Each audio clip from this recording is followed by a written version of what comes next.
Hello, this is Miles Richardson, and you're listening to the Sirens of Audio.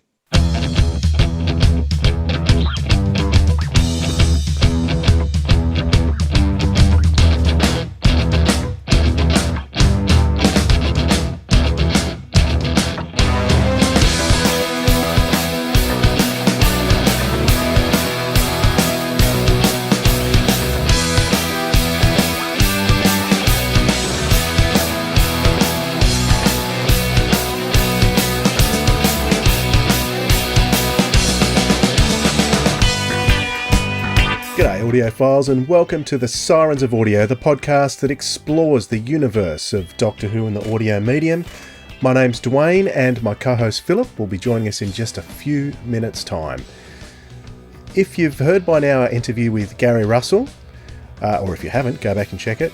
But if you have, you'd no doubt will have heard some of the story of the early days of Big Finish, pitching the idea of producing Doctor Who on audio to the BBC, getting rejected, then proceeding with the Professor Bernice Summerfield series on audio, then being approached by the BBC after hearing the Benny audios to offer Big Finish the Doctor Who licence. But what was it like for a cast member, a non-science fiction fan, let alone a Doctor Who fan, to be thrust into the universe of Doctor Who with a fledgling company who was yet to prove itself? You are about to find out, as we're privileged today to be speaking with Lisa Bowerman, the actress chosen to play on audio arguably the most iconic figure in Doctor Who books during the 1990s. Lisa not only continues to play Benny to this day, she is also one of the main directors for Big Finish, contributing to The Tomorrow People, Doctor Who, The Companion Chronicles and others, Jago and Lightfoot, and much, much more. We'll also hear about what is perhaps Lisa's greatest audio directorial achievement outside of Big Finish, a faithful adaptation of H.G. Wells' The War of the Worlds for Sherwood Sound Studios. So keep an ear out for that. I would have chosen to play into Lisa's interview with the trailer for her first Big Finish story as Benny, which is called Oh No It Isn't. But there's only a trailer for the complete Series 1, and that trailer runs for about 6 minutes. I thought I'd share a trailer of a story from the 4th series of Benny Summerfield audios. That was released in 2003. Big Finish have featured many classic monsters and aliens from the Doctor Who TV series. While they would appear again on both the Bernice Summerfield and Doctor Who ranges, this would be the first return of these iconic Third Doctor adversaries. We'll be back in a couple of minutes with our interview with Lisa Bowerman after I share with you this trailer for The Draconian Rage.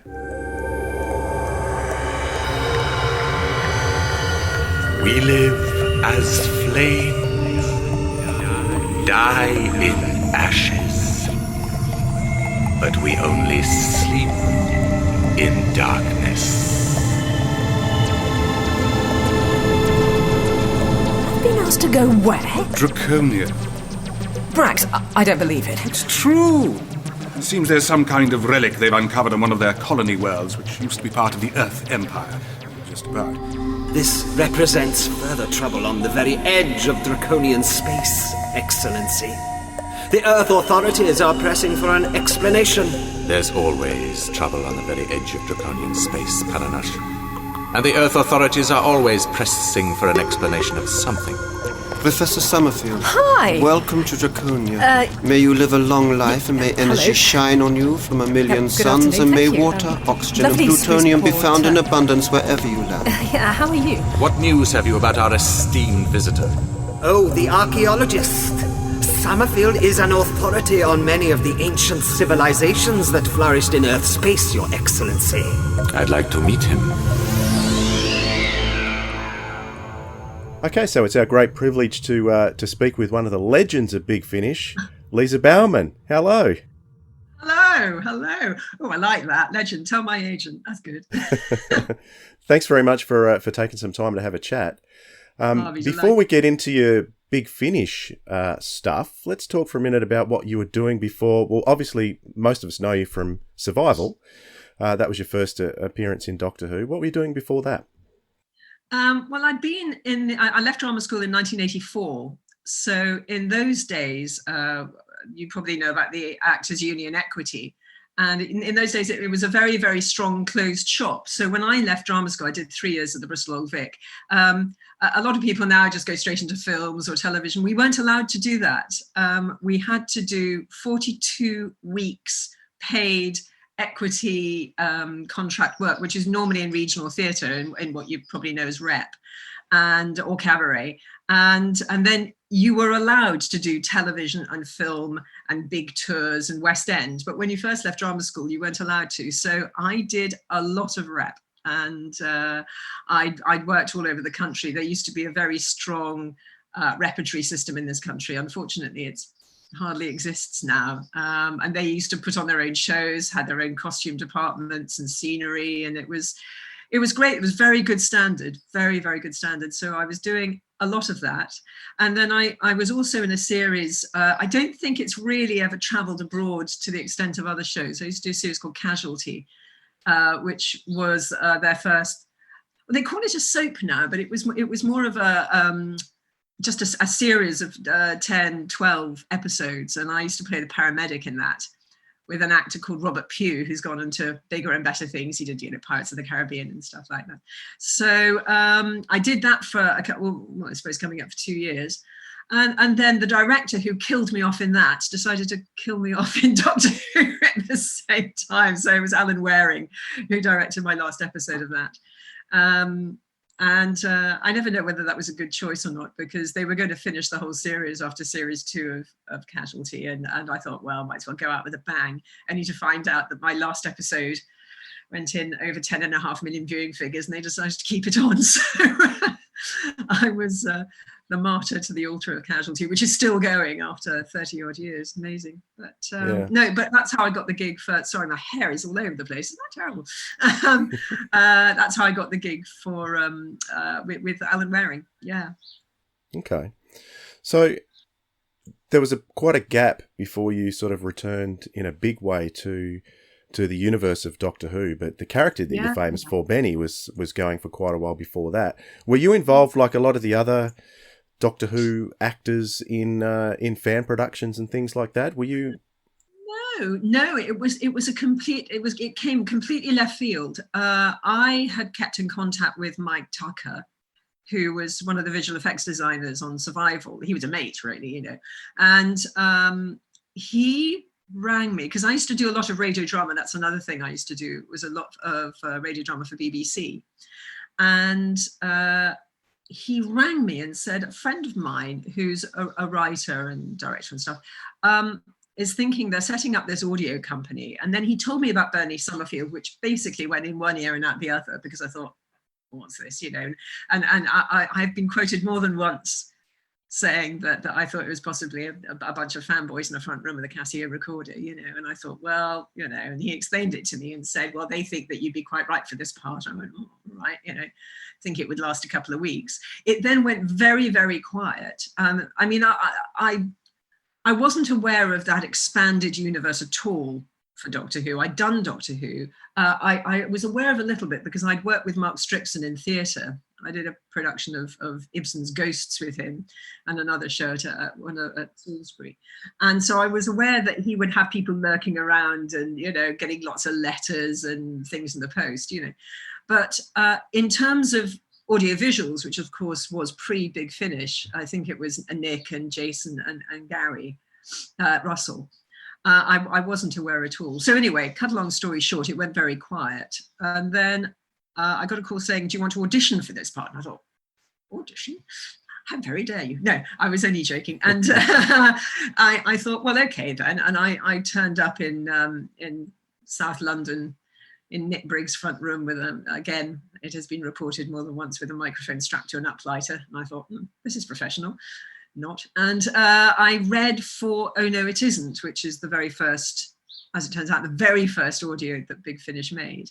I thought it was a bit of fun, Anyway, I got the gig, turned up to this, what can only be described as a sort of damp cellar in a slightly unsalubrious part of London, run by a couple of hippies and a moth-eaten cat, with one microphone in the middle of a room, and lots of other actors, including Nick Courtney. And I thought, oh, okay, that's quite cool, and people like Mark Gatiss, who I didn't know obviously at the time, and a lot of Nick's friends, and Alistair Locke, who was the then, he's been doing a lot of engineering and acting since for Big Finish, in the corner with the DAT machine, and of course I was used to BBC radio drama with big studios and sound effects guys and all this. So I'm thinking, okay, well, I'll say the lines, and I went bump into the furniture, and I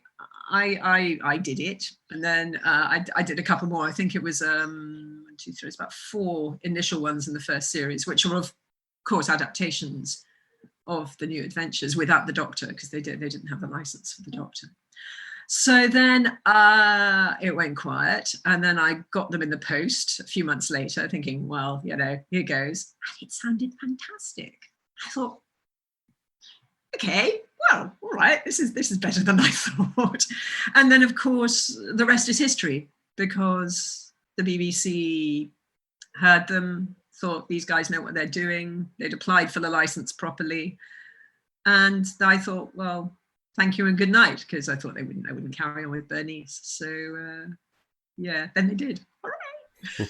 Were you concerned that Bernice, you thought that they may end Bernice? Yeah. What was the decision in terms of to keep her going after they got the Doctor Who license? I have to thank Gary Russell for that. He was the one who championed the character and said that she was worth carrying on with. And I mean, I thought, well, that's the end, because that was their holy grail. The Doctor Who license was a big deal for those guys. I mean, there was no indication at that point that it was ever going to come back, and they knew that there was a market for it, and they knew it because they loved it, and they'd kept in contact with a lot of the Doctor Who actors. And I suppose, Bernice was a way in, but Gary championed her, and we carried on. And of course that's when they started doing the originals, and getting new scripts in, and she ended up in a sort of own universe. So I'm immensely grateful to Gary. I can't believe after coming up for 23 years we're still doing it. It was quite early on in the Big Finish Doctor Who range that you did a story with Sylvester and Sophie. What was that like, getting back together with them? How did that compare with your memories of the TV show? You've got to understand, so any show you're in is always dictated to by who's at the top of the tree in terms of, guests or directors or whatever. And Sophie and Sylv are the best people ever to work with. So when I was doing Survival, I mean, we were all it was quite a young cast.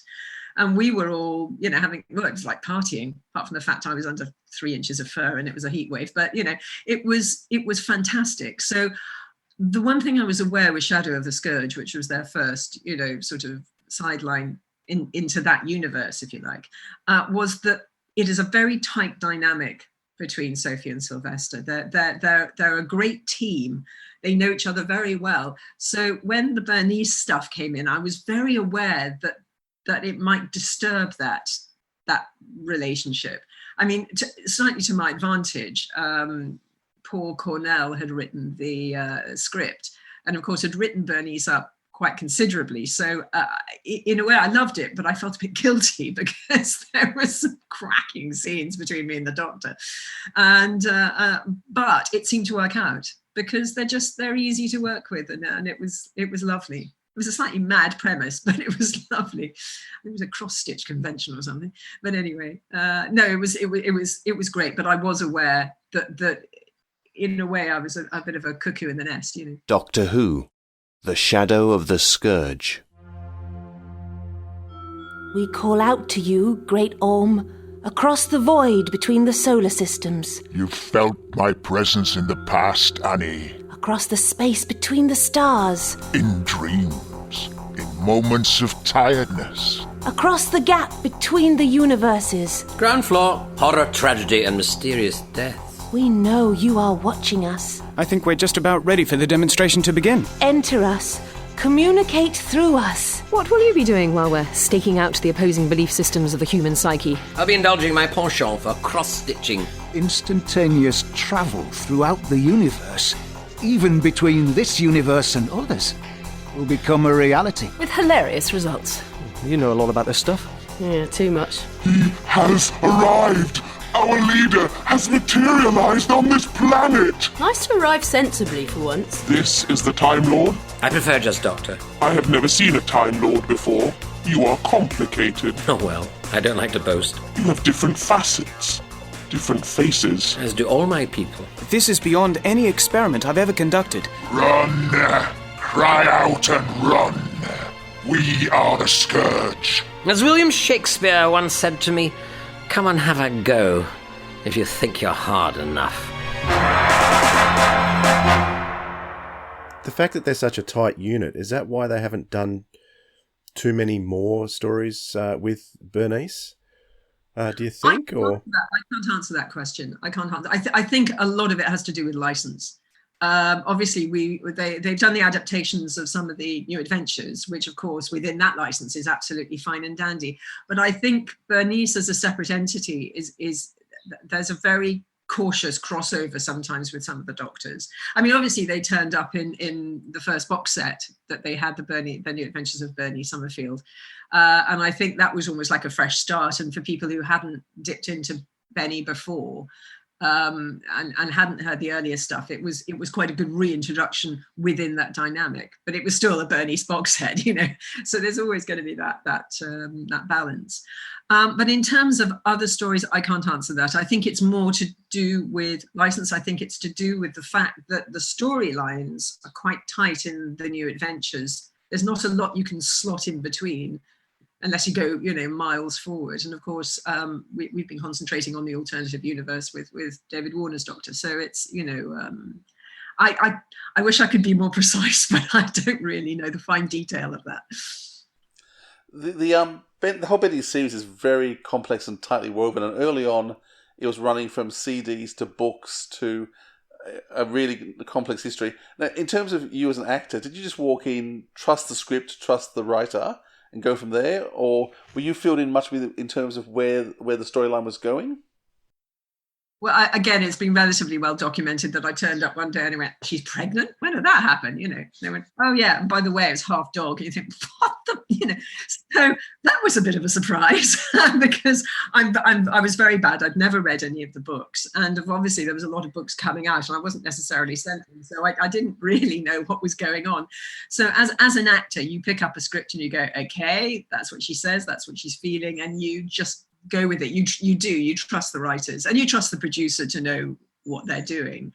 That you say that was a bit of a surprise, but on the whole, I think they've realised now that it's better to keep everything in the audio world. As you know, I'm doing audiobooks of all the Big Finish books in between, which actually has been a revelation to me because there's lots of stuff, especially pre-Peter turning up, that I thought, oh, that's what happened. I mean, I sort of knew the basic premise, but I didn't get the fine detail. And there's some cracking books. Jack Rayner's writing is phenomenal. I mean, it's really good stuff. I love reading her stuff.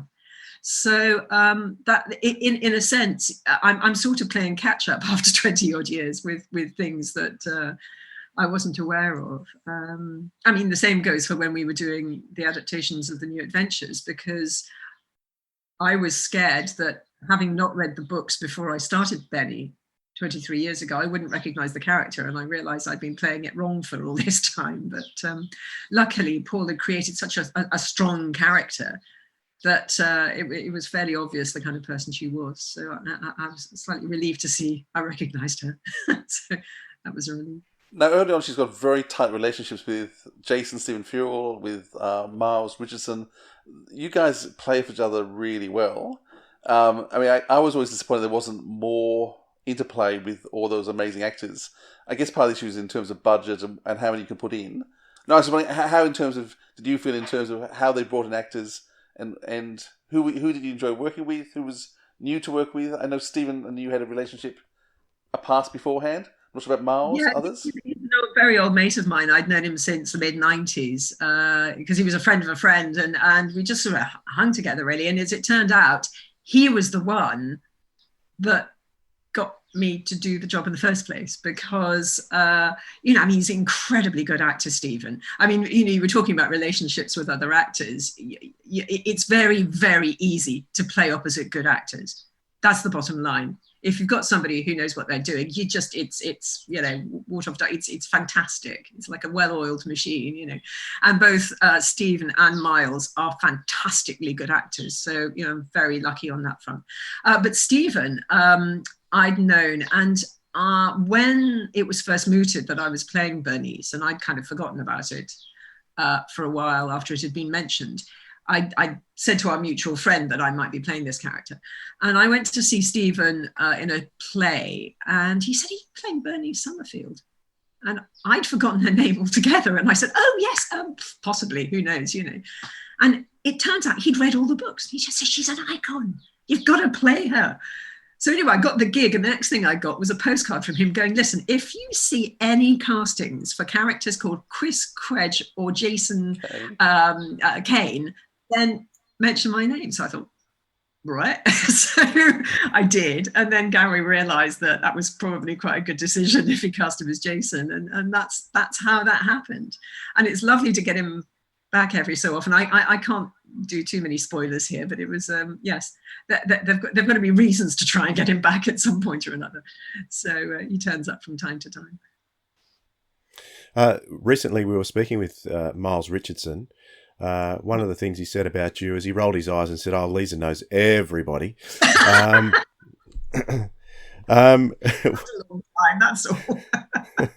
So what have you got some stories you can tell us about your times perhaps in it sounded like you must have had a wild time in the green room with Miles in particular. Yeah, I mean any actor, this is what we missed this last year. Any actor loves a green room. It's interesting. I'm a little bit cynical about, actually no, a lot cynical about a lot of young directors who feel they have to go through all these theatre exercises and theatre games in order to bond your cast. Now, actors, by their very nature, will do more bonding in half an hour down the pub at lunchtime because that's the nature of the job. And it's the same in the green room because although the industry has changed completely since I came into it, it's still a relatively small industry for those who work regularly. And inevitably, you pick up, you might not see people for 5-6 years, but you're in a green room and you pick up like that, and everybody likes a good gossip and a good anecdote, and there's always somebody out anecdoting somebody else. It's a communal sport. And although we've been able to record at home as we have been over the last year, which is amazing because thank God for it, that thing in the green room. I mean, Miles is the king of the green room, as are, quite a few of those guys. I mean, when we were doing Jago and Lightfoot, you just, put the penny in Trevor Baxter and pulled the arm and it, he went off, So I miss that. And he says I know everybody, but I've just, I left drama school over 36 years ago, ridiculous. And my brother is also an actor, so he'd been at it 10 years more than I have. And inevitably, your paths cross. I was involved in a youth theatre at a professional theatre just about half an hour from here. And we were used in a professional capacity for a lot of things. I mean, we stage managed, I spear carried on the main stage, and you get to know actors. We're social creatures, So, yeah. I sort of know a lot of people, let's put it that way. I just thought it was funny the way he said it. Just in terms of Benny, in terms of where they took her to, in terms of after all the single releases, they did things in terms of they really wanted to protect the character, obviously, and they brought in the Doctor Who Monsters series to keep fans coming on. And I must admit, I was annoyed that I got dragged in because I had no intention ever of getting involved with Benny. I hadn't listened to the books. And then I forget, but they brought in a season of Doctor Who Monsters, and I thought, I'll listen to one or two of them, and it was awful of them because it meant I then had to go back to the very beginning and buy everything, so I mean I'm a poor man because of Benny. That's okay, but they obviously really wanted to protect that brand a lot. Then they decided to go to the Epoch series and the box sets. Do you know what the decision was in terms of? Yeah, I mean, as I said, I've been through a number of producers over the years, and every producer has had a new take or a new angle, because in order to keep a series going that long, and it's a long time for a series and a single character, you know, you've got to keep it moving. It's very difficult not to keep repeating the same thing over and over, and also not progressing the character, because you can't stay the same all the time, otherwise it should be very dull company, you know. And I think Gary came back into it and started with the Epoch box sets, just to, every so often it's reset. So, you know, we had Simon's great sweeping arc with the Braxia Tell thing. Obviously we had the single things, there was the monsters and, you know, the single ones. And it was a case of, I mean, it's not meant to sound cynical. It's a case of what will attract the listener, what will hook the listener in, and without it becoming too bogged down. So I think the box sets, although I would say that you probably need to listen to Dead Man's Switch before going on to, which is the very last single one, before going on to the box. It was a jumping on point. And then, of course, then that became a sweep of arc as well. And I think trying to maintain that, especially with the complex time, I mean, who understands Braxia Tell's timeline? God knows, nobody does. I don't know, who am I speaking to now? The baddie, the goodie, the which one? So that can get very confusing. And I think, again, when James Goss came and took over again, he has a very clear idea, and they obviously put her with Sylvester's Doctor and then with David's Doctor, which I think, I mean, I'm biased, but, you know, I think works rather well, you know. There's always a tendency to go, well, it's a Doctor Who box set with Bernice, but I still like to think it's a Bernice box set with the Doctor. It is, very much so. Trying to get, you know, strike that balance is not always easy, you know. And David's Doctor is so good, you know, who wouldn't want to work, you know, write up for him. You know? It's I mean, David is such a huge name, movie star, and what he's done is just astounding. And of course, as you say, there's a level of bias there with you and him.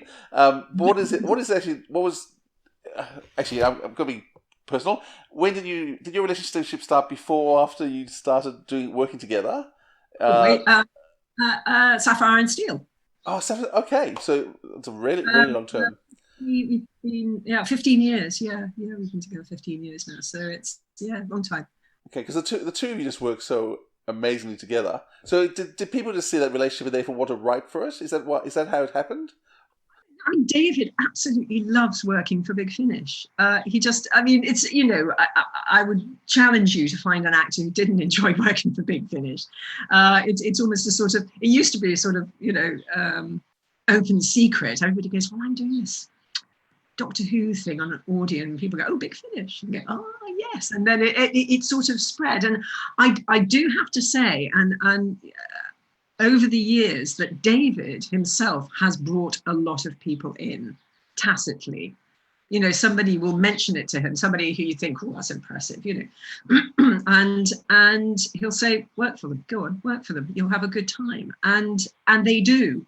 And then, you know, they get with these huge names, and it's a sort of, you know, lots of little branches and twigs, and they've all surround, you know, it's as I said earlier, it's a small industry, you know, and once word gets round, it's fine. But I mean, David, when I first did, it was Sapphire and Steel, when I was directing, and I played this character called Ruby. I mean, despite what I'm saying, you know, I mean, you know, you think it's David Warner, you know, what's he doing in a funny old studio in West London? And of course, he's just, you know, who wouldn't want to work with David Warner? He's fantastic. And, you know, there's, as I touched on earlier, when you're working with good actors, with really good actors, there's a shorthand. You just, it's easy. And when the writing is there, I would always emphasize that the writing has got to be there. Everything is down to the writing. And if it's there, and you've got somebody fantastic opposite, then, you know, it works. It works. People call it chemistry. I think it's just doing the job and you know, getting the right people together. One of the things I find interesting about David's acting is he's got the most magnificent voice. And so one of the things you wouldn't want him to do is to change his voice, and yet he does change his characterizations so strongly, so that even though you hear it, I mean, I've heard everything he's done for Big Finish, the Doctor is such a totally different role to... He plays a villain in Fourth Doctor stories, he plays... every role he plays, you can tell it's a totally different role, even though he maintains his voice. Yeah, he would never pretend to be a voice actor in the terms of, he'll always joke, and I'm sure he won't mind me saying this. He did years ago, he did a drama where he was playing somebody from the north, and he had to get the entire cast to say, really, 1, 2, 3, E by gum, for them to be able to go into the accent, because he couldn't get it. And he's better at it than he thinks he is, but but there was a very subtle difference. I don't know whether you heard the Doctor Who, I think it wasn't a Companion Chronicle, maybe it was a Companion Chronicle, with Elliot and Annika, where he played a boy of 8 trapped in a man's body, and it was an old body. Yes. Fantastic in that. It was really extraordinary, and because he's an instinctive actor. He doesn't analyze it. He doesn't go away and do his all of that sort of stuff. He's just instinctive. I would say most good actors are instinctive. They don't need to do too much navel gazing. He just does it. He doesn't know how. He just does. Did you by any chance? I don't know what the likelihood is, but did you join him on set when he was with on the Matt Smith episode? No, I've been on set a few times with him, but no, not with Matt at all. Well, weirdly, I mean, I'd taken Matt's photographs when he was just taken on by Wendy Padbury out of National Youth Theatre. So I'd met Matt before when he was very young and green, when I was taking a spotlight photograph. But that was a long time ago. But no, I wasn't. I heard a few anecdotes, which I won't repeat here. But it was. He got on with Matt very well. Yeah, I think he thought he was a good chap. I mean, it's very uncomfortable shooting conditions with all the water and stuff like that. But I mean, it's nice that he was in it, because he's sort of been on the periphery of it for a long time. And of course, with Big Finish as well, it's all this thing about, is he a canon Doctor? Who knows? I think he is. But, Professor Bernice Summerfield, and this is the Doctor. I'm afraid that's confidential, you understand. From Big Finish Productions, The New Adventures of Bernice Summerfield, Volume 6. You're being hunted by the Time Lords, the most powerful race in creation, and this is really how you're planning on eluding them? Absolutely. Look around you. This is a drab planet at the dull end of a dim galaxy. They're not going to look for us here. We're just 2 ordinary people. We can do ordinary. Right. I'm stuck in an airlock with a countdown. Oh, there's always a countdown. Doctor, tell me I'm right. You're right. Aha! And you're wrong. Oh, you just had to, didn't you? The Doctor's crime is existing? Correct. And you want me to prove he doesn't? Also correct. You really are going to be a delightful opponent, Professor Summerfield. I speak at the end of the universe. This is bad, isn't it? Very. Something's very wrong on Gallifrey. Off.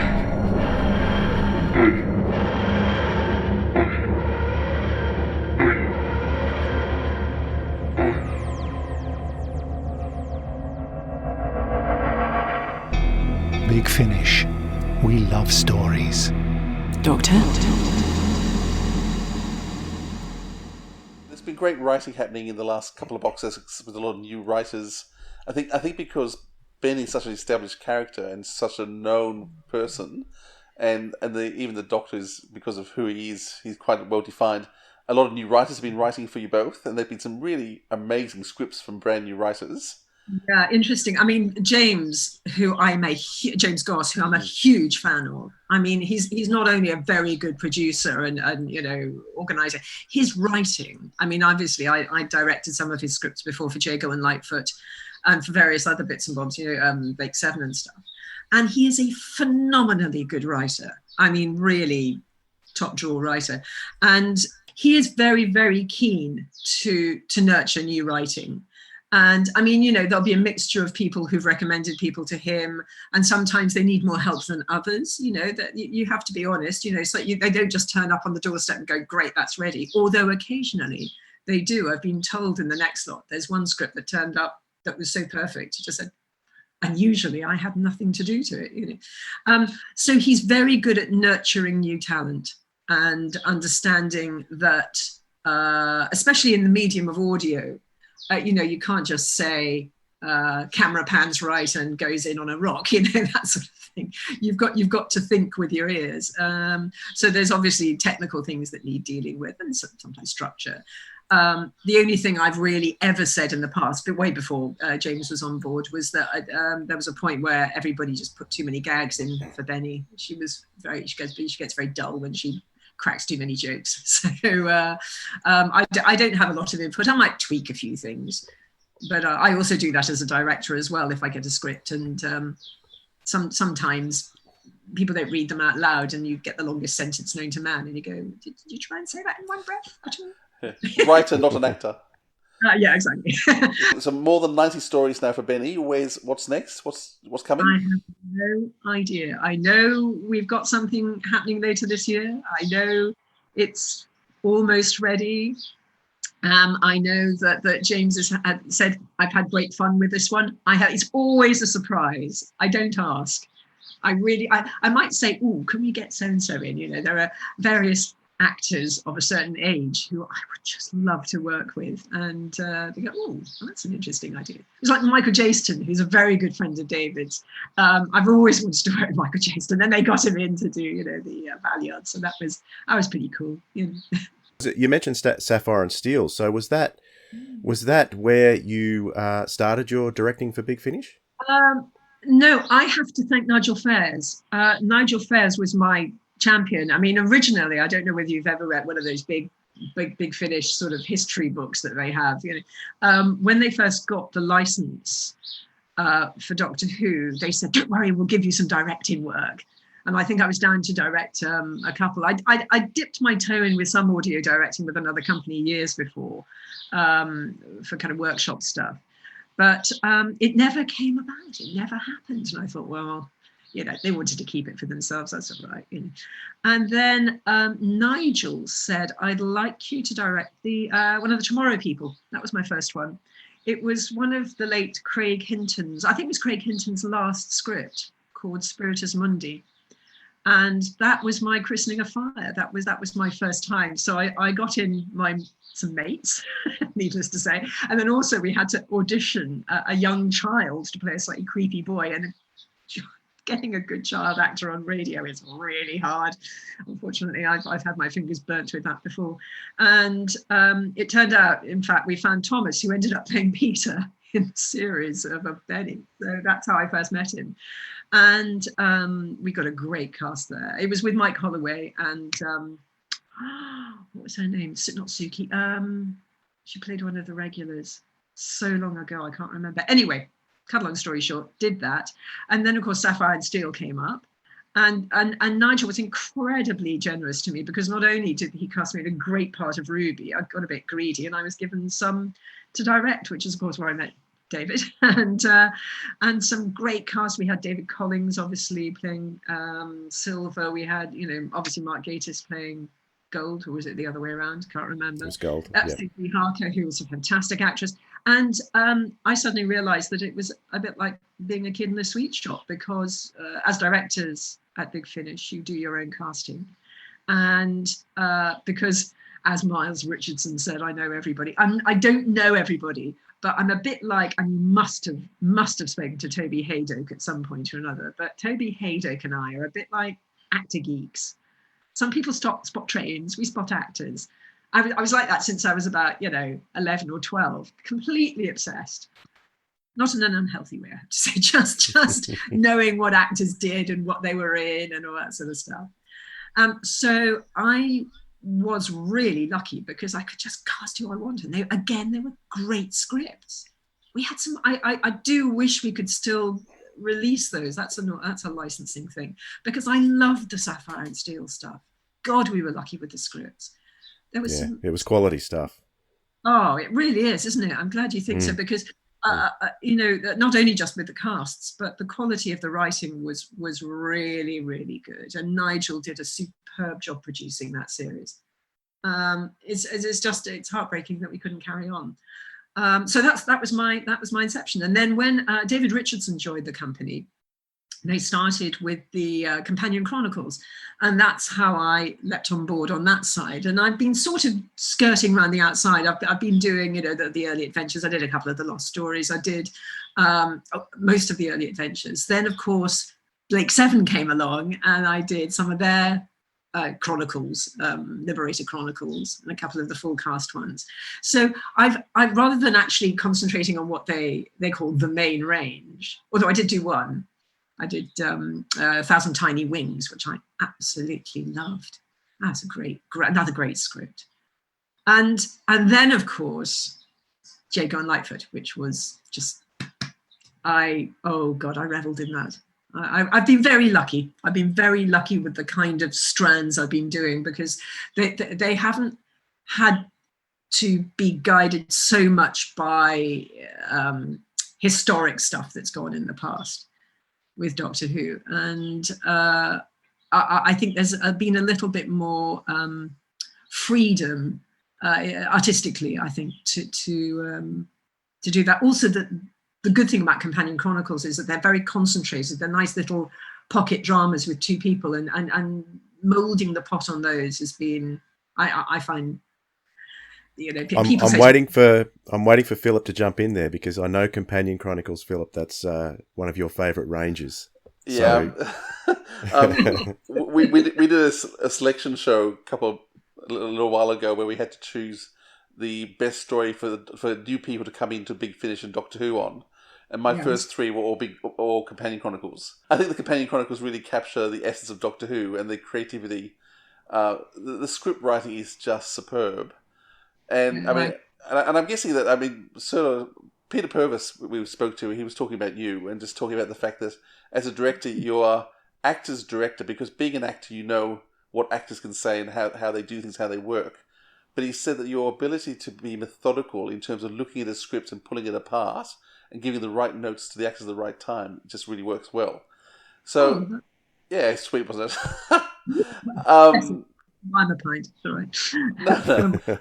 So as a director, how do you approach something like a Companion Chronicle, which it's usually, as I said, for me, they're usually unbelievably creative, very small casts, but they usually have a very strong point to them, and often a lot of emotional power. How do you approach something like that? That's the important thing. A lot of people say, are you a sci-fi fan? And I've got to be honest, I'm not, but I am a fan of good drama. And I think if you approach every script as, I was going to say Ibsen, but if you approach every script, assuming it's been through an editing process and all the bits have been ironed out, then it's a bit like a musical score. When you read it, you can hear it. When I read a script, I did a Torchwood recently. I've been doing all the Queen Victoria Torchwoods with Rowena Cooper, who is fantastic. Amazing actress. Oh, just always been one of my favourites. I'm very lucky. And it was a really favourite script of mine. It was called The Crown, which Jonathan Clements wrote. And I think it was John Clements, wasn't it? What was it? Jonathan Barnes. Jonathan Barnes, thank you. Brilliant writer. Very, very good at Victorian writing, very good at period writing. And you read it and you hear it, and you know that it works as a very good piece of drama. So what you do is, it's like anything else. I, as a director, I'm a listener. That's my job. I'm sitting where you're sitting. And you can hear it on the day. So it's a case of pacing. And frankly, if you've got a good enough cast, they'll know that instinctively anyway. But occasionally when you get to post-production, I am a little bit picky, has to be said, about some things when it comes to sound effects and music. I don't like too much music in my stuff, because I think you have to let the drama breathe, and you can't just illustrate everything with music all the time. And especially if the words are fantastic, you want to hear the words. That's what that's there for. So when it comes to something, for example, like things that are slightly more ghost-like. I mean, I love ghost stories on radio. So The Crown, something like Thousand Tiny Wings, actually, which was also very disturbing, which is the main range one, is that you've got to let those silences breathe. And when it comes to notes to actors on the day, it's more to do with knowing what's on the page. If it says there are explosions in the background, then you damn well make sure you pitch them up. Or if they're at a distance, you've got to get them to go, to help the sound designer latterly, for them to be able to, twist all the knobs and make sure that it sounds like it's in the environment. So on the day, you get the best actors you possibly can. And occasionally, I mean, there's a very subtle difference between telling somebody that maybe there's an emphasis on a word that makes more sense of a sentence, and what people call line reading. I don't say, do it like this, because actors, you could say any way an actor does a line is right. And what it is, it's about making the right choice. So, you go, that's right, but I think on that occasion, that's where the emphasis should be. So you might say pong that word a bit more. And so you can hear it in again, it's like a musical score. You hear it in your ears and you know that it then makes sense of the sentence, if that makes sense. So that's the slightly more technical bits and bobs. Now in post-production, when you're doing stuff with the sound designer, a lot of sound designers get it instantly. A couple, you might just say, actually, the timing of that needs to be slightly different. So put a pause in there, or squeeze that together, or bring the music back a bit. And it's molding a pot. But when it comes to working with actors, again, because I'm very lucky, I get to pick my actors. When it comes to guest casts, generally just let them do their own thing, And then, pacing. Sometimes people, it gets a bit slow, so you just say, pick the pace up a bit, But don't be scared to give actors notes, and also tell them when it's right. Tell them when you're happy, because you can't just let things go and go, right, let's carry on, because people go, well, was that okay for you? So when you say 80% of the work is in the casting, higher, lower, what sort of? 95% in the casting and the writing and the casting. Yeah, absolutely. Because if that is clear, and you've got the actors who've engaged with the character and they're talking to each other. I mean, people talk about acting as a sort of, you're on there doing your grandstanding, but it's a team sport. It's whether it be stage or telly or anything, you're working with somebody else. I'm not a huge fan of having to look at people in the eye when I'm doing audio drama, because you've got your ear cans on, so you can see it up here. A lot of actors feel they have to look at each other and do things. Yeah, I'm not a great fan of that. But that there is a case of listening to how somebody else is coming back to you and responding. It's tennis, if that makes sense. Now, there's a lot of casting that you don't get a choice of doing in terms of your Companion Chronicles. You didn't have a choice in terms of who the actor was going to be, because it's the companion. How has it worked in terms of having actors just thrown at you and said, you've got to make this work now with this person? Yeah. Well, for a start, technically, you've got to make sure that the voice doesn't sound like the other person who's there. That's always going to be a problem. I've had a couple of times in the past where I've had two boys turn up and they sound exactly the same timbre, So I'll say, can somebody, you could tweak things post-production, but it's best not to, so most actors will understand that. But in terms of when you inherit actors, I always think get the best possible cast you can, and everybody comes up to a good cast. Once people go, oh, right, okay, that there's a sort of motivation in terms, and also it means that you are treating them seriously. You're offering up the best possible cast you can to regular actors, because they deserve that. Why not? And the production deserves it. And when it comes to what the industry is in, the state the industry is in now, is that Big Finish are lucky because they've got a good reputation. They don't pay brilliantly, but they've got a good reputation. But you can get the best cast possible. Everybody's worked for Big Finish now. I mean, everybody, from dames of the realm and Sir Knights to down to people who've just left drama school, and I think that's wonderful. We're so lucky, so lucky. All those lunches paid off. Toby lunches. We don't always, I have to say, we don't always record them. There's always just like, oh, we're not at Toby's. And of course, this last year, we just haven't been able to use Moat at all. You know, it's been a funny old year. It has. As a huge classic Doctor Who fan, if I was working for Big Finish, my dream gig would undoubtedly be Jago and Lightfoot. How did you get that gig? And tell us all about it. Oh, luck. I mean, that was just, there aren't a lot of jobs that come along like that in a person's sort of career.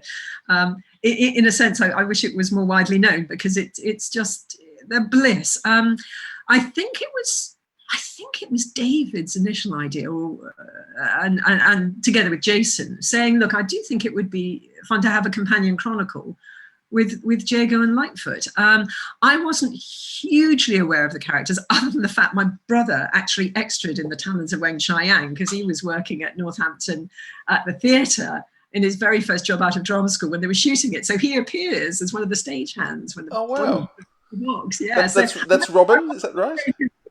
Saying these, it's very exciting. So I knew of Talents, and ironically, when I'd gone up to see my brother, I mean, I was 76, 13, 14, something like that. We went up to see my brother in a play, and we were in a restaurant afterwards. And I remember going, no, it's Chris Benjamin, it's Christopher Benjamin, actor, and I was very excited to see him in there. Coming soon from Big Finish Productions.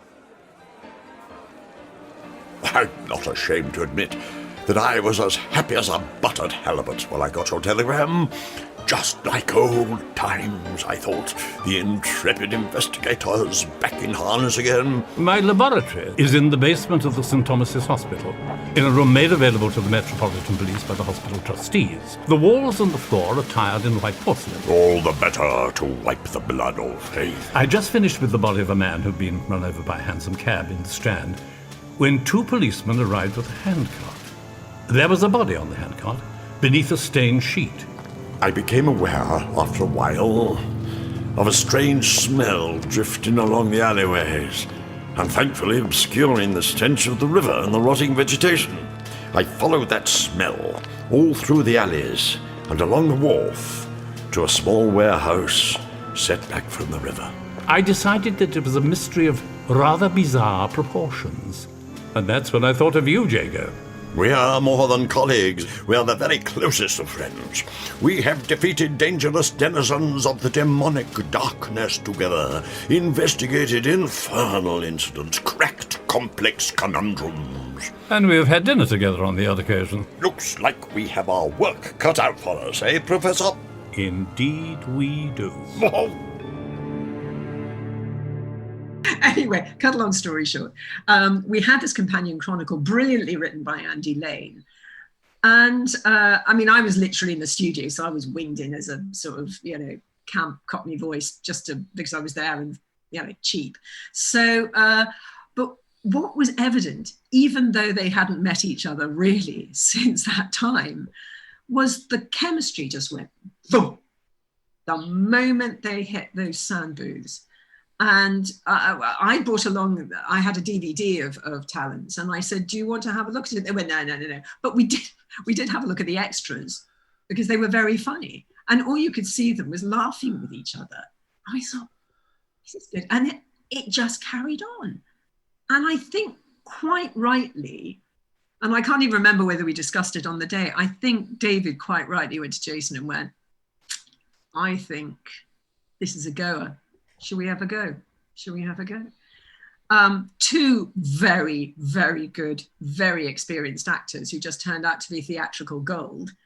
And I was very lucky because I'd done the Companion Chronicle. They said, well, do you want to direct some more? And I went, you're right, And then they brought in Ellie, and I thought, are you sure about that?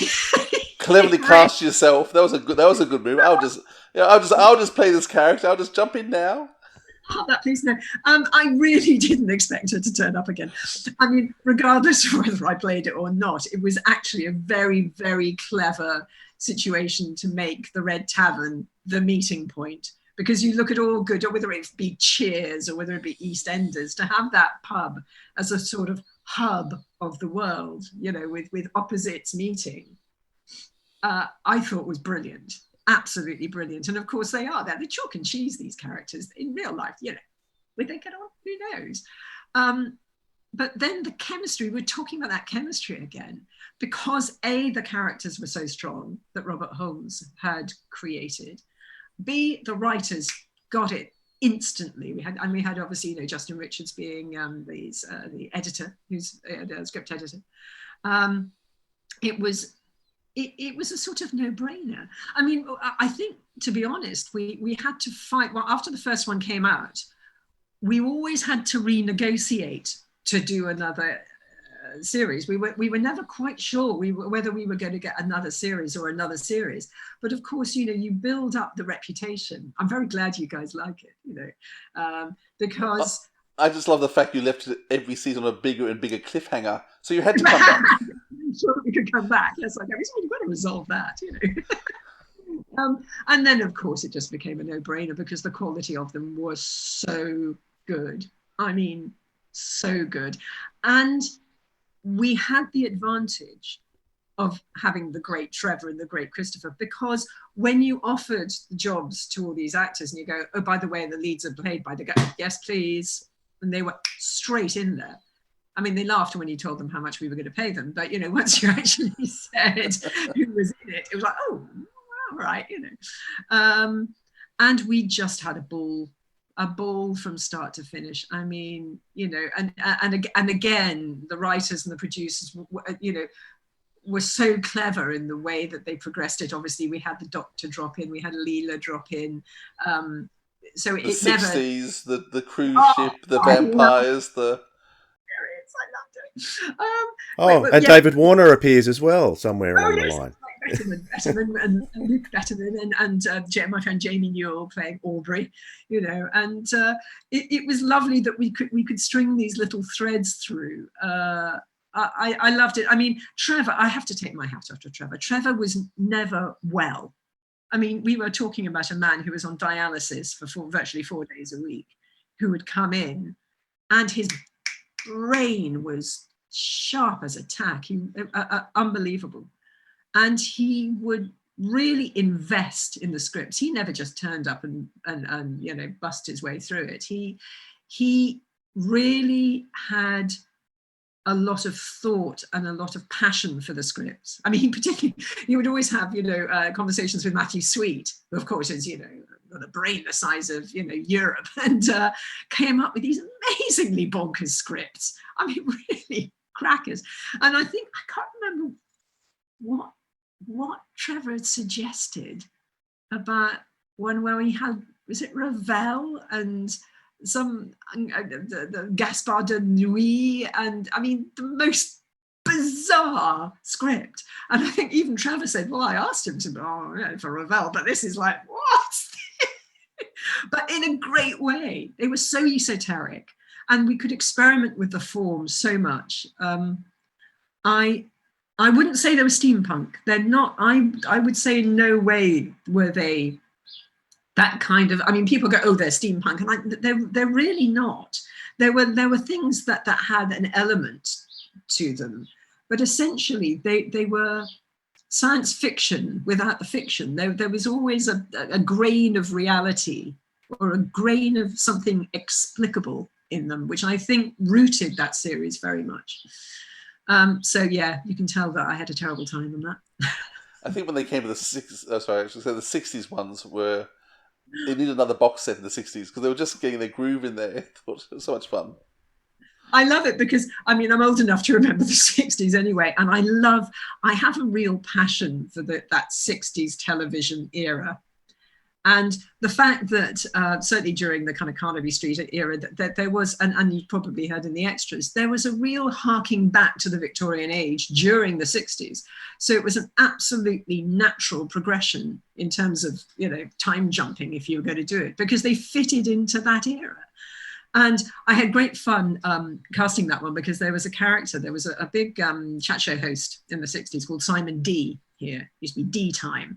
And I remember D time really well. And he was a little bit laid back, a little bit in love with himself, you know. And there was a character called, I think we called him something, Simon V, was it? I know, it was near enough. And when I came to casting that, I was watching the telly, and I don't know whether you get the series over their horrible histories. Is it ever? And the horrible histories cast are brilliant, absolutely brilliant. And there was one actor, and I went, and he came on, and I just happened to be channel hopping, and I went, you know, he's got a real taste of what I'm looking for. And it turned out we had a mutual friend, Facebook, very helpful. So I dipped my toe in the water and said, do you fancy doing this? And of course, because he was too young, I had to explain who Simon D was and what kind of, you know. So all of that historic stuff, I really love. I whether it be Victorian or whether it be the 60s, I love doing historic pieces, because to try and make it as authentic as possible is the most exciting thing. Talking to Howard Carter about the music is that I really wanted that kind of bossa nova-y ITC series, you know, the Champions and the Avengers, the original Avengers, you know, kind of music that you got to that sort of jazz-based Johnny Dankworthy sort of thing. And he just had a field day, because he went all, you know, James Bond one minute and bossa nova the next. And I was continually sending him pieces of music. I thought, oh, can I have something a bit like that? You know, that's for the 60s one. So, it was, yeah, like playing with that. That was great fun. I've noticed that Howard Carter's sound design and music, he's very good at getting periods. Even when he's done classic Doctor Who from the 60s, he did one last year that was just so close to the original. But like everything with Big Finish, you take the original, you take us back on that nostalgia trip, but then you build on top of that as well and make it even better. It's just fantastic. Howard is a fantastically good musician. You know, you can get sound designers who are good at sort of bits, but he is first and foremost a very talented musician. I mean, I think the biggest achievement that we had in Jago and Lightfoot was Return of the Scorches, which was a full musical version, as you know. And I cannot tell you the work he put into that. I mean, it was extraordinary. I was very lucky because I have a lot of contacts within a kind of musical theatre, and getting good actors who can do music, you know, who can do musicals like that. And I was very fortunate to get the cast, my first choice cast on that. I think David Richardson was very anxious that we weren't going to get that finished. We got the whole thing done by 4:30. Let's just put it that way. And Howard had done click tracks for us, full scores for us. And I remember that our first recording, I think, was the full Scorches number. You know, We Are the Scorches. And we finished the first take, and I could see this sort of slack-jawed David Richardson going, you know, after the phone, because it sounded so great. And Howard's, that was amazing. I'm so proud of that. I really am. But you know, that was team sport par excellence.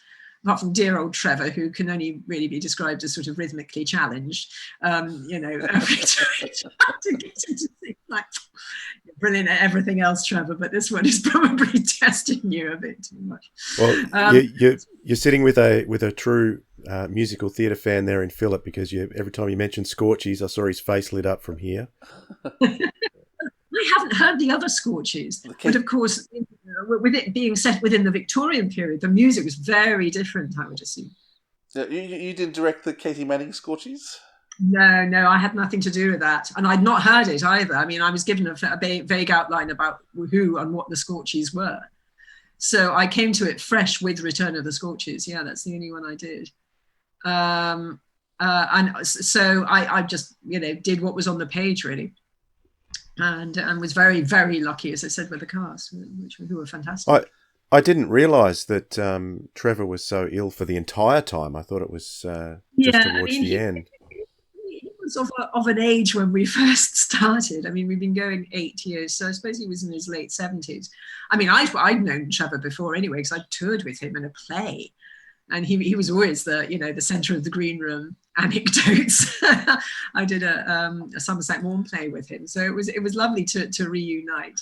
I won't tell you the nickname he used to give me because it was with Trevor. Was it a green room or a blue room? Well, yeah. I mean, yeah, he wasn't that bad. He wasn't that bad. But he'd also been around a while, so he had all the anecdotes about all the actors. But he really was. I'd say for the vast majority of it, he was on dialysis. But he'd always come in ready, prepared, and mentally energetic. You'd have to help him to the chair, and occasionally he'd drop some pages, or you'd come in and shuffle your pages for him. But I mean, he just delivered the goods, and he was very good at keeping Chris in check as well, which was bizarre. And Chris and Trevor sort of loved each other. They formed a great bond socially as well, actually. I got a sense from the extras in Jago and Lightfoot Forever that this was a really close unit over the 13 box sets plus that last one. You should all become not just a working group, but you were really like a family. Yeah, absolutely. And I'm still very much in contact with Chris. You don't. There are some times when you can work really closely with people and get on with them, and then don't really contact them for another 10 years or so, because your paths don't cross. But there are some people you just naturally keep in contact with, and I think within that sphere, we were very tight. I mean, obviously we met twice a year. They were still. I know David was very close to Trevor and Chris in terms of guiding where the scripts were going, what they might fancy doing. So that it was a collaborative thing as well. And that last forever was interesting because once it was over, I think we thought we can't revisit this once Trevor had gone, and we didn't feel comfortable. But there was this this cliffhanger, as well as the already written series 14. So and I mean, what was so sad is that Ian Atkins was just about to take over as producer, and he had all of these ideas and all of this stuff mixing around. I mean, I'm a big fan of Ian's work. He found some fantastic writers during Companion Chronicles time. He came up some cracking stuff, and so I was looking forward to that. And then Forever came up, and I think quite rightly David double-checked with Chris that he was happy to do these, because and also with Trevor's estate, in a way, Trevor's friends, to say, is this okay with you if we just just nick a few of his performances from other things. And I think also Paul Morrison was one of their favorite writers, so it was lovely that he wrote that final ensemble piece. And I think it was a lovely tribute to Trevor. I think they, again, post-production, well done them. I mean, what an amazing job how I did on that, because that was Jigsaw special, And I think we just about got away with it. And of course, oh my God, Jamie did this incredible trailer and final music for it that just got you there, so I think that was lovely. And of course, we've got the 14 box set audio books coming up. I think September, August, sometime like that. I was going to ask about that. So that's the season 14 stories that have now been slightly reworked into audiobooks? Yeah, absolutely. I mean, they are all about 2 hours long. I think because obviously they had to be adapted for audiobook reading. I didn't direct, I only directed. I read one and I directed Christopher's, so I won't be hearing the other ones. I don't know how they've come out, which is Jamie Newell, who played Aubrey, and the wonderful Duncan Wisby, man of many voices, superb actor. Anyway, no, but I haven't heard those, and I won't be hearing those until they come out. But it was... June, yes. June. Crikey. Okay, yeah. Well, I'll be getting the... It was great, but of course, doing the voices of Christopher and Trevor, it's a bit like the Companion Chronicles. I'm not a huge fan of impersonations, but it's to do with the rhythm of the characters and the way they delivered their lines that was important. So I think that was a challenge for all of us, and I have to say Christopher doing Ellie was quite entertaining. He said, do the voice again, can you just do the voice? So I have to kind of do Ellie in his ear, you know. So I think on that front it'll be quite entertaining, but they're coming out on download. I know there's been a lot of discussion about why they're not hard copies, but there would be, I mean, it would be that size with 4, you know, I think it would be, it was over 10 discs or something ridiculous. So I think it was the most sensible way of doing it in terms of release. So but it was lovely to do, and it was lovely to see what happened in the stories, you know. No cliffhanger, I'm assuming, at the end now, though. I don't think so. I noticed you've got a Torchwood coming out very shortly with Tracy and Bowerman as well. Oh yes. Oh no, I'm not involved. I didn't direct that. I was literally drafted in at the last minute to do something on that. I think it was a bit cheeky putting me on the cast list on that one. It was very don't. Oh, you're on the cast list. I'm on the cast list because I am contributing a couple of voices, but I don't know much about that. I literally, again, with remote recording, you literally get sent your lines and you say them, and you know, Scott says yes or no. But I'm very lucky. I've been involved with some of the Torchwoods. I think Red Base was the one with Tom, who I did, that came out, that wasn't the Victorian one. I know there's another Victorian one coming up, but again, we're dictated to by lockdown and people's ability to home record. I've just done, I think it's been advertised now, one of the last early adventures I did, and everybody was home recording on that. So I've just heard the final edit from Toby. He's done a splendid job evening everything out. And is that the Det Sen one with Peter Purvis? That's it. I've just signed off the Det Sen one. And when we were talking to Peter, he was saying, I've done something else, but I can't tell you yet. And then 2 days later, out comes the announcement. Oh, there you go. That's the one. That was a great challenge because it's set where the Yetis live, and I won't go into it. It'd be spoilers otherwise. But it was a very challenging recording and a very challenging edit, and Toby has done an amazing job, absolutely amazing job. So that'll be out imminently. And when's that meant to be out? She says. September? Top of my head. Yeah, it is around September. August, that one. So, Lisa, I believe you did a production of War of the Worlds. Yes, no, I did do a production for War of the Worlds. It wasn't for Big Finish. It was for one of our old editors called Martin Johnson, who's got a company called Sherwood Sound Studios. And he had a passion for doing as an original version of the book as possible, not a reimagining, but as literal a version of the book as possible.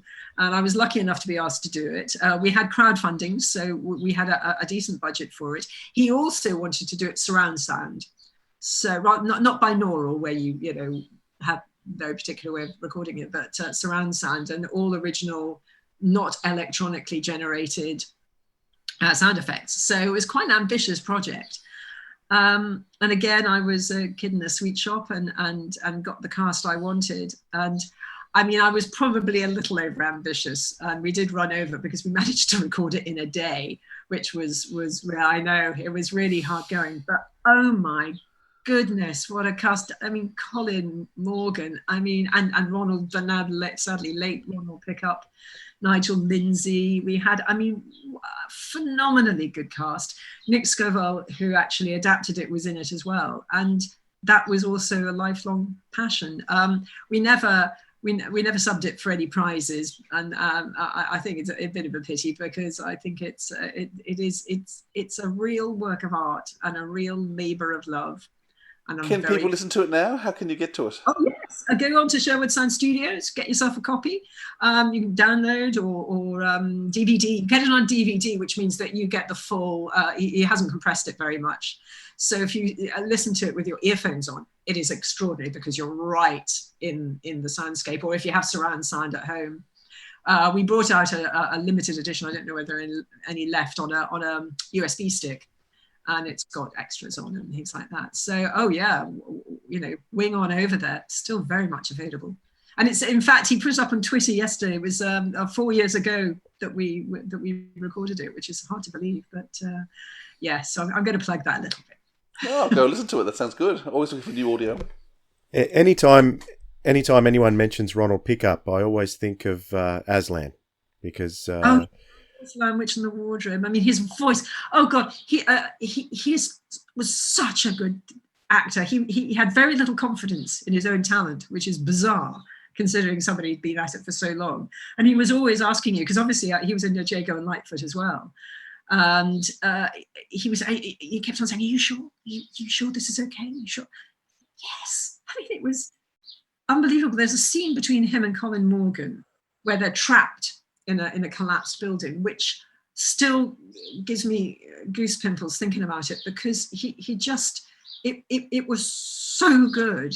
And just, when you hear just superb, supreme actors, and you don't have to do anything, it's just sit back and enjoy. And he was amazing. What a great voice as well. Oh my God. It's very sad that he's gone now, but brilliant talent. Very lucky to have worked with him. Very lucky.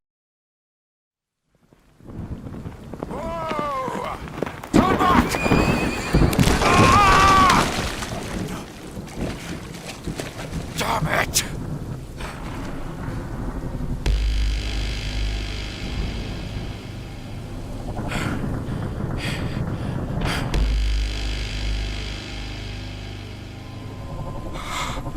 What the devil is that thing?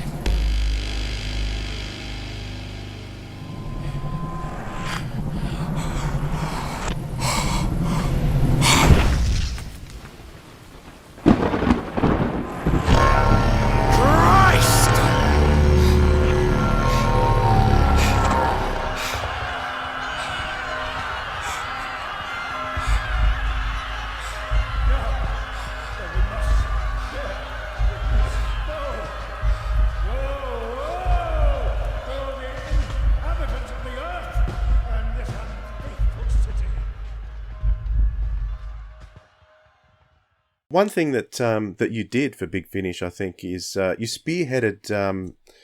It's a catchphrase at the moment, so I'm almost inclined not to say it. But female representation, in terms of, in the early days, you're almost a rarity. But it's good to see that there's more female voices. There's a few female producers being announced now, and lots more female writers, which is fantastic.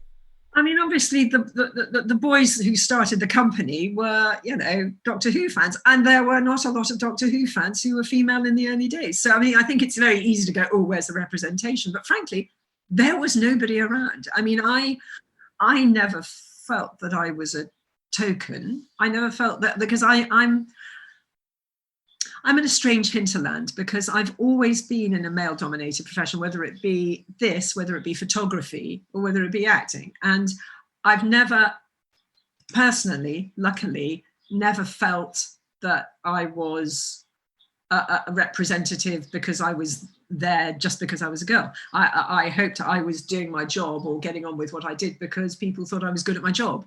So I've never been...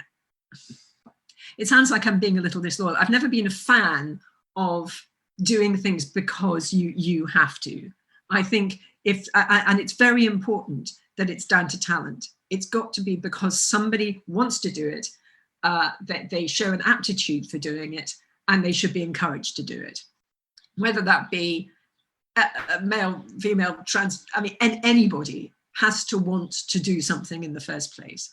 And when I came to do what I do, I kind of just got on with the job. I never felt like I was the only girl in a male environment, because everybody was just treating me as a professional. And I would much rather that than be saying, well, it's because you're a woman. You go, well, hopefully because I'm a person and I'm good at my job. That's always been my attitude. Nobody's going to stop me. Nobody. luckily ever has stopped me doing what I wanted to do. I mean, I think the only time when it came to photography, because I've been a photographer for over 30 years now, is that I think I went into a camera shop once and asked for a very particular type of film. This is, way before digital. And they kind of went, "Oh, did you get that out of a book?" And you think, oh. So that's the only time I've ever felt that it was surprising that I was doing what I was doing. It's great because it should be open to everybody. And I think it's less to do with, and I'm going to be honest here, I think it's less to do with what sex you are and much more to do with giving jobs to your friends. I think it can be perceived as a boys' club, but I think it's more to do with an old friends club. And I think it's actually spreading your branches outside that circuit of your friends that is important. Now, whether you happen to be male or female or whatever, that shouldn't be important. That should be, I've got a great writer for you, and this is the person who you should look at. And it should be absolutely of no importance. And I think every female, every woman should say, great, that's what I want to do. This is what I'm about. Here's what it is. And within Big Finish, I think that has been the case. It has to be deliberate, though, doesn't it? Say again? It has to be deliberate. That's the thing. It's not moving outside your boys' club is saying we are going to deliberately look for and go for talent regardless of sex. I think it's less a case of looking for and more a case of send us your script, whoever you are. It's got to be an open policy. It's got to be an open policy, and every woman, regardless of whether they of who they are, should say, this is something I've always wanted to do. This is something I've been passionate about. Now I know there is a company that I can send stuff to. That it should be open to everybody. And I think the more perception we are of being treated like, I'm going to get fired down for this, the more we are treating ourselves as victims, the more other people will treat us as victims. And I think you've got to have the confidence of your own passions and your own talents to say, I am going to submit that for that company because that's what I want to do. The only thing preventing yourself doing that is your own perception about other people's perceptions about you. Does that make sense? So I think you've got to stop seeing yourself as a representation for the sisterhood and see yourself as an individual who has a story and a talent and an opportunity to send it to a company who will look at it. I guess it's a great mark that Big Finish, when it started with Gary and Jason, when they couldn't get the rights to Doctor Who, their first choice was to find the strongest female in Doctor Who fiction and give her a series. Which is what they did with Benny. And then they hiring Jacqueline Rayner and people... Yeah, I mean, you've got to remember, Jack Rayner was their first writer and I was their first character. So you can't really say that, oh my God, we didn't get, Tom or Colin or Peter or Sylvester. That was the character they went for. And interestingly, because I knew nothing of the character, to hear Stephen Fuel saying she's an icon, you've got to, and also she's brilliantly written. She's not a girly falling down and, what was that Bechdel test? She's saying she's quite high on the Bechdel register because it's about her universe. It's not about necessarily a man's universe, So in that sense, I think they got off on the right foot. But there again, I am biased. But Jack Rayner, I have to say, cracking writer. Absolutely one of my favourite. Because she doesn't, how can I put it this way? She doesn't write her as a symbol for womanhood. She writes her as a character that somebody wants to hang out with. And she's a recognisably fallible character, Benny. And that's what makes her interesting, I think. Yeah, I think. Yeah, Ben is the sort of person you want to be with most of the time. Not all the time. There's times you just don't like her much, but most of the time, it's where you want to be. Of course, because she's fallible. She's not a super heroine. She's not a superhero. She just, life happens to her, like most of us. Can I say another role, just in terms of something else you've done for Big Finish, which sadly hasn't really taken off, which was a role that you played, and I hated you, King Lear. I thought the opportunity to play King Lear, those two Shakespeares that Big Finish did were amazing, and you were absolutely revolting, and I hated you. Well, it's funny, I know King Lear very well. I did it for A-level, and also, funnily enough, I also played, now, which one did I play? I played Reagan. Oh, no, sorry. No, I played, I was either Reagan or Goneril. No, it was Reagan. And was it Goneril this time, right? I did there's a speech there, by day and night he wrongs me, which I'd done in audition for years. So I knew that part very well, but ironically, Louise played that part, and I played the other one, who is evil. But she's been pushed to it, you know? You've got to remember that Lear is not a perfect character. And of course, David Richardson was passionate about DW playing it, because he had played it to great success at Chichester Theatre, probably about 16 years ago, and wanted him to do it again, because there's nothing on record of him doing Lear. And of course, you know, it's a no-brainer. It was actually once again astounding, because Lear is such a powerful play to watch, and watching his decay and his misunderstanding of love and his poor relationship skills and all that. The way that the cast were able to get that across on audio only was astounding. You've got to remember, Barney Edwards is a very good director. He is a very good, clear director, and he really understood how he was going to do it, together with Nick Pegg as well, and they adapted it for audio and all those other things. But I think I did a lot of homework for that, because doing something where you don't get rehearsals, especially for Shakespeare, you have to really understand what you're saying. You look up the words, you kind of go, do they mean that? Do they mean this? I mean, I do love Shakespeare. I haven't done enough of it, but I've done a certain amount on stage. I used to be part of a company called Original Shakespeare Company, and there is a theory. There's a chap called Patrick Tucker, who has this theory that most of the Shakespeare's plays in their original form wouldn't have been rehearsed, because they had no time. And you would literally just be handed your part with the line of the previous character. So you learnt the line of the previous character. You didn't know who said it. You just learnt the line of the previous character. You learnt your stuff rote. And if you look at the first folio, which isn't printed very much these days, the punctuation is very different from all the other versions of Shakespeare that have been edited to within an inch of their life by academics over the years, and punctuation put in and things taken out. And in the first folio, there's very odd punctuation marks and very odd words that start with capital letters for no reason. And he'd worked out that actually it was like a musical score, and that the capital letters, if you highlighted all the words with the capital letters, that was the thought line of the character. And if you had what was called a midline ending, you meant that you picked the pace up very quickly. And it was a very interesting way of doing things. So with that in the back of my brain, you could go back and look at the part and make sense of it and do it like a musical score. And of course, with the cast, here we go again, you know, with a great cast and a great director, you're in the world the moment you know, hit the microphone. And you know, who doesn't want to play a villain, frankly? Yeah. Coming soon from Big Finish Productions, King Lear. Let us withdraw. 'Twill be a storm. Child Roland to the Dark Tower came. The king is coming.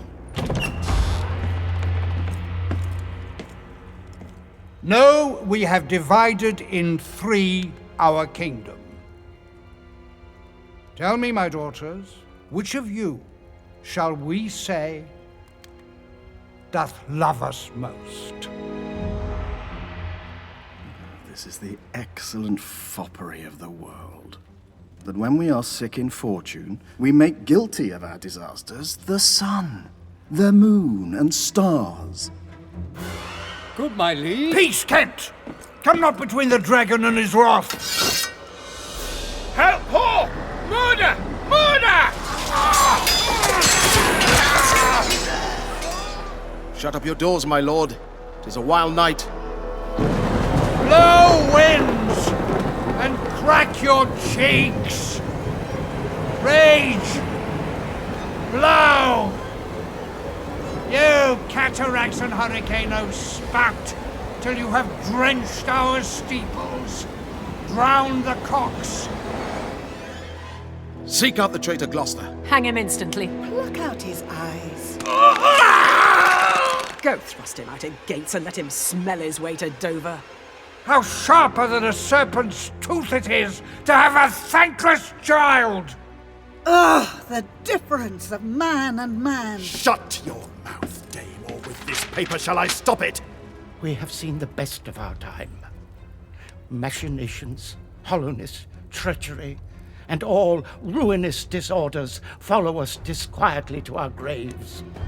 I am a man, more sinned against than sinning. Thou wouldst make a good fool, if thou wert my fool, nuncle. I'd have thee beaten for being old before the time. How's that? Thou shouldst not have been old till thou'dst been wise.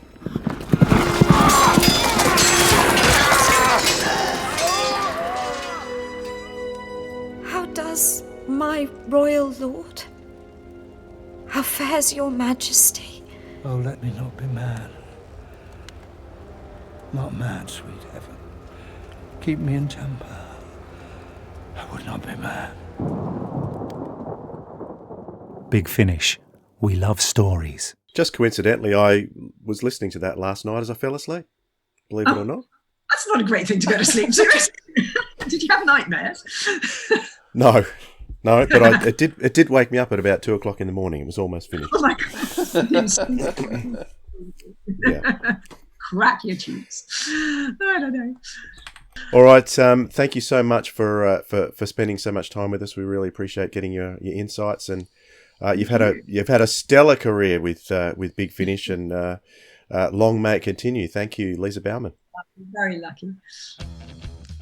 You have been listening to the Sirens of Audio episode 62, the first Big Finish hero, with our very special guest, Lisa Bowerman, with your hosts Philip Edney and Dwayne Bunny. Next time on the show, we'll be reviewing a box set that the Big Finish Randomoid Selectatron recently threw our way, Jago and Lightfoot Volume 8. Theme music by the Jackpot Golden Boys. Email address is sirensofaudio@gmail.com. For all podcast, YouTube and social media locations, visit sirensofaudio.com.